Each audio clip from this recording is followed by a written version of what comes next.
Next cation है बेटा ammonium cations, NH4 positive ions. These are not metal cations, but the presence of ammonium ion can be characterized by the same reaction as metal cation reacts with strong base. So ammonium salt, when treated with strong base on heating, they will liberate or evolve ammonia gas. Ammonia gas की एक particular smell है बेटा, तो उस particular smell से हम identify करते हैं that given compound contains ammonium cation. यहाँ पे कोई प्रेसिपिटेट नहीं बनेगा, याद रखना. प्रेसिपिटेट कब बनेंगे? जब मेटल कैटायन होंगे. अब ये क्या, एक रेडिकल है जिसमें नॉन मेटल है, नाइट्रोजन भी हाइड्रोजन भी. तो रेडिकल स्पीशीज जब आता है NH4 पॉजिटिव कंबाइंड स्पीशीज आ गया, तो अमोनियम के केस में हमेशा अमोनिया गैस की इवोल्यूशन होगी. तो अमोनिया गैस की स्मेल से हम कंपाउंड को आइडेंटिफाई करेंगे.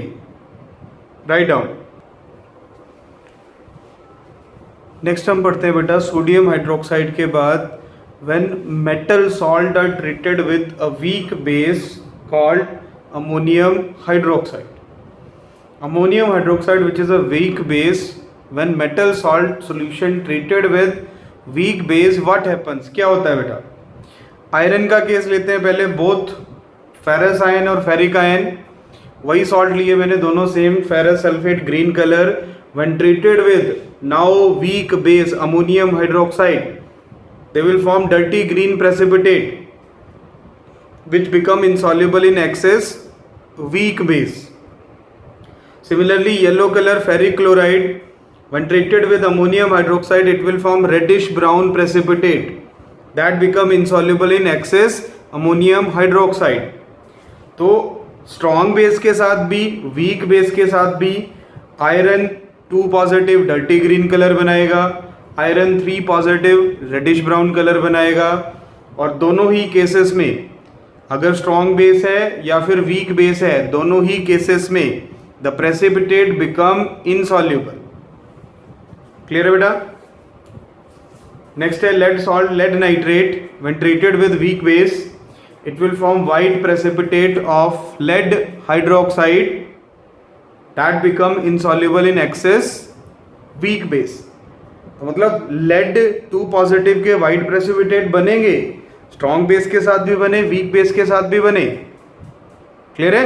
But they become insoluble in excess base. Calcium salt की अगर हम बात करें बेटा, calcium salt Ca2 positive, it will form no precipitate. क्यों? क्योंकि वीक बेस के पास OH नेगेटिव की अमाउंट कम है. जब NH4OH आयनाइज होगा तो क्या देगा बेटा? NH4 पॉजिटिव और OH नेगेटिव. तो जो OH नेगेटिव रिलीज हो रहा है वो बहुत कम अमाउंट में रिलीज होता है. क्लियर है? Which is not sufficient to form और to cause precipitation in calcium salt. Reason क्या है? कैल्शियम रिएक्टिव मेटल है तो उसको ज़्यादा OH नेगेटिव आयन चाहिए प्रेसिपिटेट की फॉर्म में बाहर आने के लिए. इसलिए क्या करेगा? वो स्ट्रॉन्ग बेस के साथ वाइट प्रेसिपिटेट बनाता है but not with weak base. याद रखना है, कौन वीक बेस के साथ वाइट प्रेसिपिटेट नहीं बनाएगा? It is calcium 2 positive. Good. Next ion है बेटा copper ion, Cu2 positive ion. When copper sulphate is treated with weak base ammonium hydroxide, a pale blue precipitate of copper hydroxide are formed. Double displacement reaction है बेटा, precipitation reaction. Pale blue precipitate of cuprous hydroxide are formed. Precipitate dissolves in excess ammonium hydroxide solution. अब ammonium hydroxide excess में dissolve कैसे होंगे? नीचे reaction लिखिए बेटा. Copper hydroxide when treated with ammonium sulphate in presence of excess ammonium hydroxide, a compound which is called complex compound जहाँ पे bracket लग जाती है बेटा, ये वाली ब्रैकेट, स्क्वायर ब्रैकेट, उसके अंदर कोई कंपाउंड लिखा है तो उसको बोलते हैं कॉम्प्लेक्स कंपाउंड। तो कॉम्प्लेक्स कंपाउंड बना विच is a deep blue solution. तो पेल ब्लू से डीप ब्लू सॉल्यूशन बन गया। उस कंपाउंड का क्या नाम है जो डीप ब्लू सॉल्यूशन बनाता है? It is tetra amine copper 2 sulphate.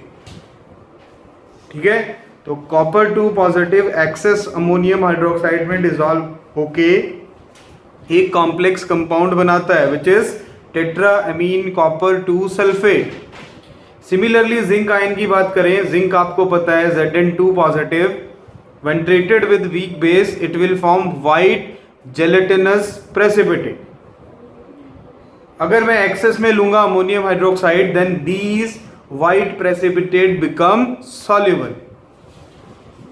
तो जो प्रोडक्ट था बेटा हमारा जिंक हाइड्रोक्साइड, देखो zinc hydroxide plus ammonium sulphate plus ammonium hydroxide in excess, the compound formed is, this compound is called complex compound. In complex compound a colorless complex compound is formed जिसका नाम है बेटा tetrammine zinc 2 sulphate. Tetrammine zinc 2 sulphate. Clear है? तो week base के साथ copper ions और zinc ions form precipitate and they become soluble in excess। Similarly zinc ions become soluble with excess NaOH। Sodium hydroxide strong base ज़्यादा होगा तब भी soluble है, वीक बेस ज़्यादा होगा तब भी सॉल्युबल है, दोनों केसेस में डिसॉल्व हो जाते हैं। क्लियर है बेटा? These are action of strong base and weak base on salt solution through which we can identify metal ions और cations with their particular colour. उनके पर्टिकुलर कलर से हम आइडेंटिफाई कर सकते हैं। क्लियर है बेटा?